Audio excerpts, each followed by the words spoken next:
I moved my savings to a new account. A few hours later, my daughter was on my porch, screaming like I had taken something from her. That part came later. That morning.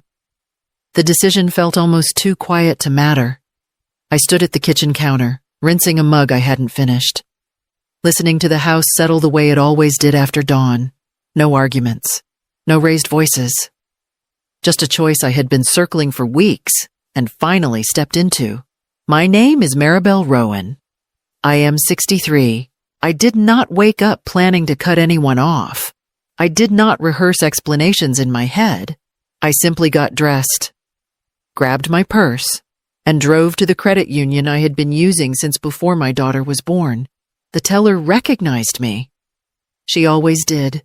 She asked how I was. I said fine, because that was easier than explaining the low, steady unease that had been following me around my own life. I signed the papers. I opened a new account in my name only. I moved every dollar of my savings without calling anyone, without asking permission, without announcing it like a confession. On the drive home, I waited for guilt to arrive. It never did. What I felt instead was a thin line of relief, the kind that doesn't celebrate but holds. By the time I set my purse down and put the kettle on, my phone was already buzzing in the other room. I let it ring.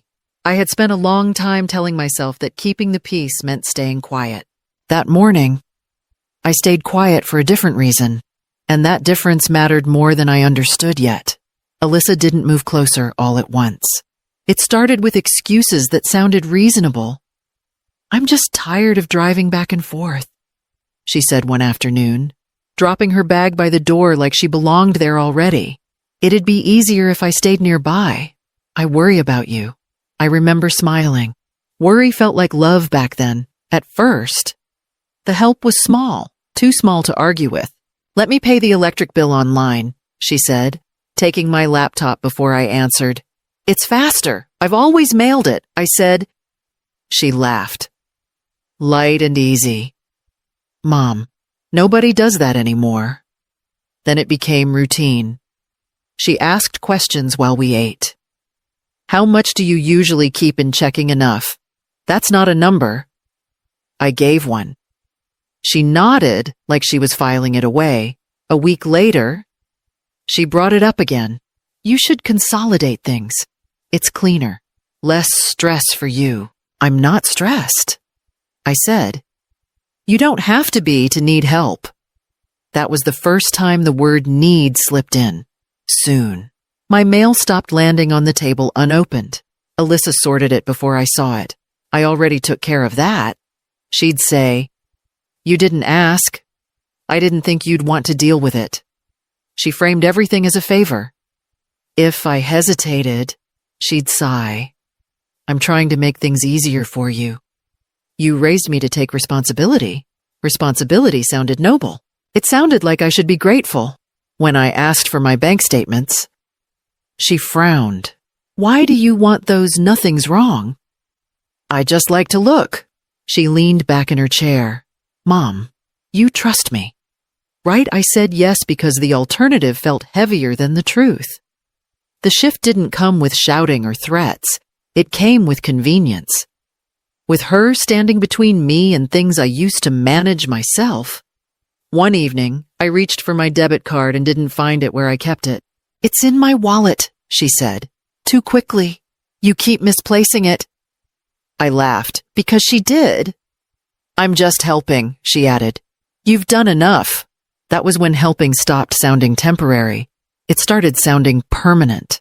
By the time I noticed how quiet my own voice had become in conversations about my life, Alyssa was already speaking for both of us. The first bank statement never arrived. I waited a few days, then a week.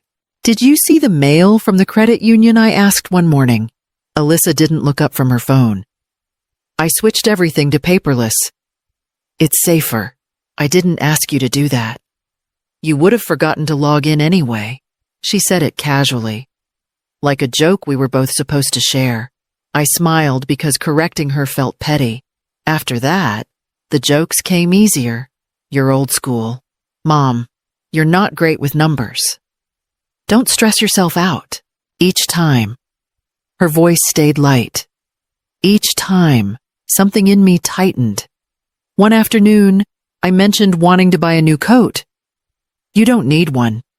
She said, you barely go anywhere. It's my money. She tilted her head.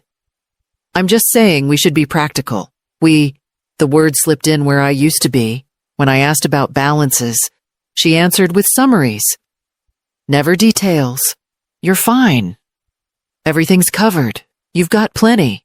Plenty stopped sounding reassuring when it was the only word she used. At dinner, she asked questions that sounded like concern, but landed like audits. How much did you spend at the pharmacy last month? Why does it matter? I'm trying to help you budget. I've budgeted my whole life. She smiled. Slow and patient. Times change. The day I noticed a charge I didn't recognize. I brought it up quietly. That one, she said. That was for household stuff. What household stuff? She sighed. You don't remember. The pause after that question stretched longer than it needed to. I felt heat rise in my face. Not because I was confused, but because she'd made confusion the default explanation. I stopped asking follow-up questions, not because I believed her, but because every time I did, the air shifted. I became the problem, the one making things difficult. When I reached for my checkbook and found it moved, I didn't say anything. When I noticed my card wasn't in my wallet, I laughed it off when she handed it back. Somewhere along the way, asking about my own money started to feel like an accusation, and I hated that feeling enough to stay quiet. Even as it settled in my chest and refused to leave, the teller smiled when she saw me step up to the counter. Morning, Maribel, she said. How are you doing today? Fine, I said, because the word still worked even when it wasn't precise. Her name was Carla. She'd been there long enough to know my handwriting, long enough to remember when my husband still came in with me and waited by the door. I handed her my identification and kept my voice steady. I'd like to open a new account. I said. Carla glanced at the screen, then back at me. Is there a problem with the current one? No. I said, I just need this one to be separate. She didn't press. She lowered her voice instead. Checking or savings? Both, I said, after a pause. In my name only. Her fingers hovered over the keyboard. Do you want anyone else listed with access? No. The word landed heavier than I expected. Carla nodded once. Slow and professional. All right, we'll take care of that. She explained the forms. I signed where she pointed. My hand shook on the first line, then steadied. When she asked how much I wanted to transfer, I gave her the full amount without rounding down. Every dollar I had set aside over decades of work moved with one decision. While she printed the documents, she looked at me again. You're sure I am, I said. That answer surprised me with its firmness. When it was done, Carla slid the papers across the counter. You're all set. Only you have access. Thank you, I said. The words felt earned. On the way out, my phone buzzed in my pocket, but I didn't check it. I didn't need to. Something in my chest had already shifted. I walked back to my car with a quiet sense of relief and a thin edge of fear. I didn't know someone else had been watching my balance so closely. I only knew I had finally stopped letting them speak for me. I got home before noon. I set my purse on the chair and stood there longer than usual, listening to nothing in particular. The house felt the same, but my body didn't. My phone buzzed on the counter. I glanced at the screen. Alyssa. I let it stop on its own. A minute later, it buzzed again. I answered the third time. Why didn't you tell me you went to the bank? She asked. Her voice was tight, already wound. I had errands, I said. To the credit union, she pressed. Yes. There was a sharp breath on the other end. You should have told me. I didn't think I needed to. Silence. Then a laugh that wasn't amused. You don't just move money without saying something. I moved my money, I said. Her voice dropped. That affects me. I closed my eyes. It shouldn't. She didn't answer. The line went dead without goodbye. I made tea and forgot about it on the counter when I noticed it had gone cold. I poured it out and started again. Slower this time. The quiet stretched. No messages. No calls. Just the low hum of the refrigerator and the sense that something had shifted out of view. A little after 3, I heard a car pull up fast. Tires stopped too close to the curb. A door slammed harder than necessary. I didn't move right away. I stayed where I was, hands on the counter, breathing evenly. Then the knock came. Not a knock meant to be answered politely. A knock meant to be heard. I opened the door before the knocking started again. Alyssa was already mid-sentence. Are you out of your mind? Her voice carried past me. Out toward the street. She didn't lower it when she saw my face. She stepped forward instead, one foot on the porch like she was claiming ground. You don't just do something like that, she said. You don't move money without telling me. I stayed where I was. You're shouting because you did something reckless. Her hands were shaking. Do you have any idea what you just did? I went to the bank. She laughed, sharp and ugly. Don't play dumb. I'm not. A neighbor across the street slowed while walking their dog. Alyssa noticed and raised her voice anyway. I've been managing things, she said. I've been keeping everything straight for you. For me? I repeated, yes. She snapped. For you? You get confused. You forget. We talked about this. We talked about helping, I said. Not control. Her face flushed deeper. Control? She scoffed. I'm the one making sure you don't mess things up. That money isn't yours. I said. She stepped closer. It affects my life. That's the problem, I said quietly. She stopped moving. For a moment, she looked almost startled. Like she hadn't expected me to say it out loud. You're acting like I stole from you, she said. I'm acting like I needed my own name back on my accounts. Her mouth opened, then closed. She glanced toward the street again, then back at me. You embarrassed me, she said. I had plans, things lined up. You had access. I said, that's not the same thing. Her voice dropped. Dangerous now. You're going to fix this. No, I said. The word surprised both of us. She stared at me, breathing hard. The shouting had drawn her here, but it wasn't working the way she expected. Something in her posture shifted, like she was recalculating. I stood in the doorway and felt the full weight of the moment settle. The porch, the neighbors, her anger spilling into the open. This wasn't private anymore, and neither was the truth she had been counting on me to keep quiet. You're being irrational, Alyssa said. Lowering her voice like that made her reasonable. This isn't like you. This is exactly like me. I said, you just haven't been listening. She shook her head, pacing the length of the porch. You don't understand the timing. I had things set up. For what? She stopped. That's not the point. It is when you're shouting about my money, I said. Her jaw tightened. I took responsibility when you couldn't. I didn't ask you to. You didn't have to. She shot back. You were drowning. I was grieving. I said. Those aren't the same thing. Her eyes flashed. So now I'm the villain? No. I said, you're my daughter. She laughed, but it cracked halfway through. Then act like it. Trust me. I trusted you. I said, that's why this hurts.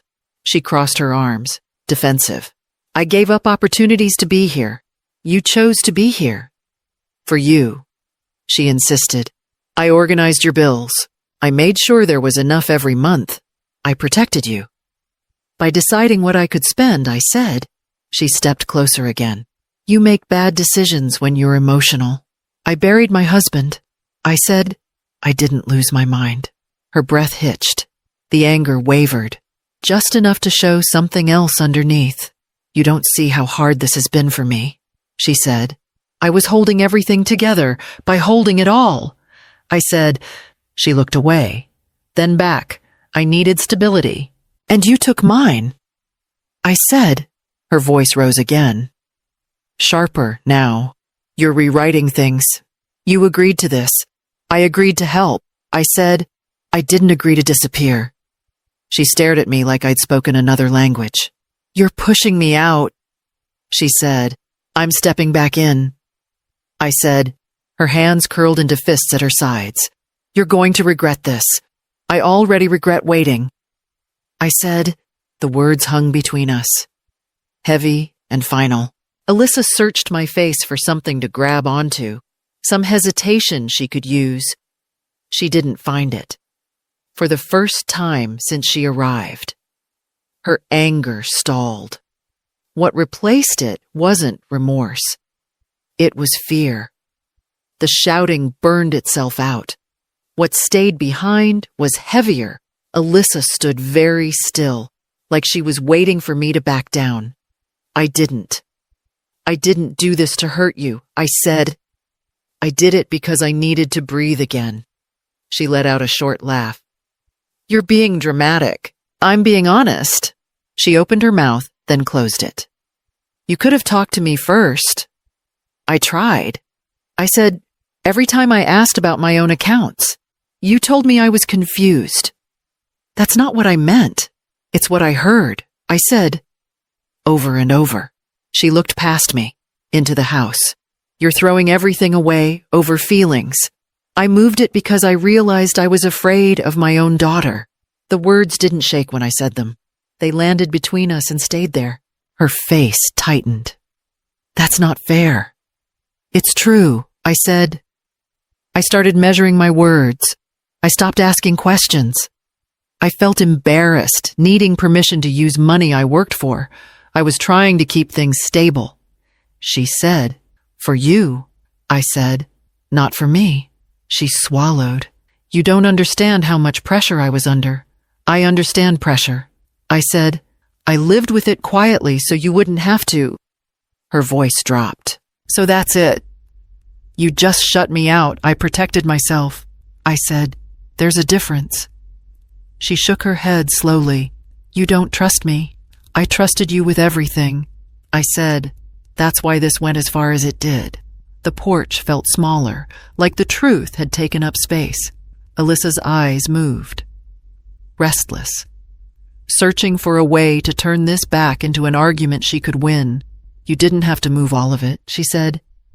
You could have left some. I needed all of it back, I said, including my voice. She stood there, arms hanging at her sides now. The fight drained out of her posture. The words had done what shouting couldn't. They had closed the door she'd been pushing against. I stayed in the doorway and felt something loosen in my chest. Not relief. Not victory.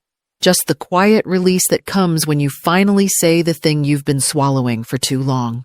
Alyssa didn't speak right away. Her eyes moved from my face to the door behind me, then back again. The color drained from her cheeks. Not slowly, but all at once. Like something inside her had dropped. You really moved everything. She said, yes, all of it. Yes. Her shoulders sagged. The anger that had carried her here had nothing left to hold on to. That's not how we planned it, she said, almost to herself. We didn't plan this, I said. You did, she swallowed. So I can't access it anymore. No, the word was final. It didn't need to be louder. She pressed her lips together, then let out a breath through her nose. You didn't have to do it like this. This was the only way I could do it, I said. She looked away, toward the street, like she was checking whether anyone had heard the shift. When she looked back at me, her voice was smaller. I was counting on that money. I was counting on being safe. I said. Silence settled between us. Not the tense kind we'd lived with for months, but something emptier, the kind that follows an ending. She took a step back from the doorway. Not in defiance. In recalculation. I need time, she said. So do I said. She nodded once, stiff and uncertain, then turned toward her car. I watched her walk away without calling after her. The porch felt different after she left. Not lighter, just steady, like it was holding its ground for the first time in a long while. Alyssa didn't come back that night. She didn't call either. The next morning, my phone buzzed once. A text. I need space. I typed back. So do I. Then I set the phone face down and left it there. I didn't change the locks. I didn't make announcements. I went to the credit union and confirmed everything was in place. Carla smiled the same careful smile. You're all set, Maribel, she said. No shared access. Thank you, I said. That matters. At home. I closed the drawer where I used to keep my statements and put a notebook there instead. I wrote dates, bills I paid myself, small notes to remember what I'd already done. It felt ordinary. That was the point. A few days later, Alyssa stopped by to pick up a box she'd left behind. She stood in the doorway, unsure. I'm not here to argue, she said. I'm not either, I said. She nodded, eyes tired. I didn't realize how much I'd crossed. I did, I said. That's why I had to stop it. She looked like she wanted to say more, then didn't. She took the box and left without slamming the door. That felt like progress. Even if it wasn't reconciliation, life settled into a quieter rhythm. I paid my bills. I met a friend for coffee without checking my balance first. I slept without rehearsing conversations in my head. The distance stayed, but it wasn't empty. It was intentional. There's a lesson I carried out of all this.